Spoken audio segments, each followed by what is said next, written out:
This guy feels so guilty his girlfriend went to jail, he literally can't even go to a job interview, because in his mind, he should be the one locked up.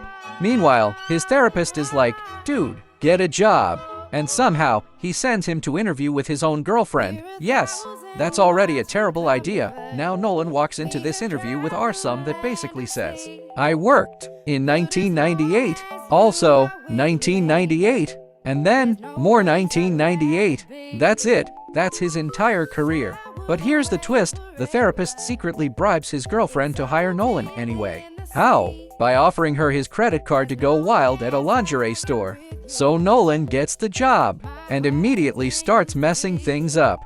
He accidentally opens her private mail, finds a stack of very revealing photos she took, and of course, tells the therapist everything.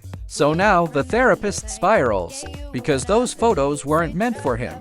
They were meant for some guy named Bart, and instead of acting like a normal person, he sends Nolan to spy on her phone and get Bart's address, which Nolan does, because Nolan will do literally anything anyone tells him. So the therapist shows up at Bart's house, ready for drama, only to find out Bart is completely paralyzed, hooked up to machines, and communicates through a robotic voice. Yeah, not what he expected. Turns out, Kate isn't cheating. She's just sending photos to an ex who had a horrible accident, basically trying to comfort him. So the therapist goes from jealous boyfriend mode to deeply confused and slightly ashamed. Meanwhile, back at work, Nolan gets caught snooping through her phone because he accidentally filmed himself doing it. Brilliant! Now she's furious, storms off to confront him, and the therapist realizes something shocking.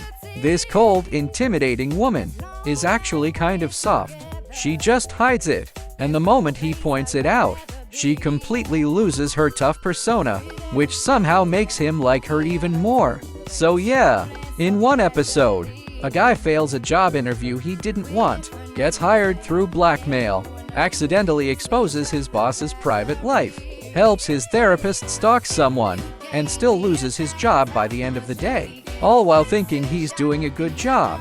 Honestly, he might be the least qualified employee in TV history, and somehow, still the most loyal.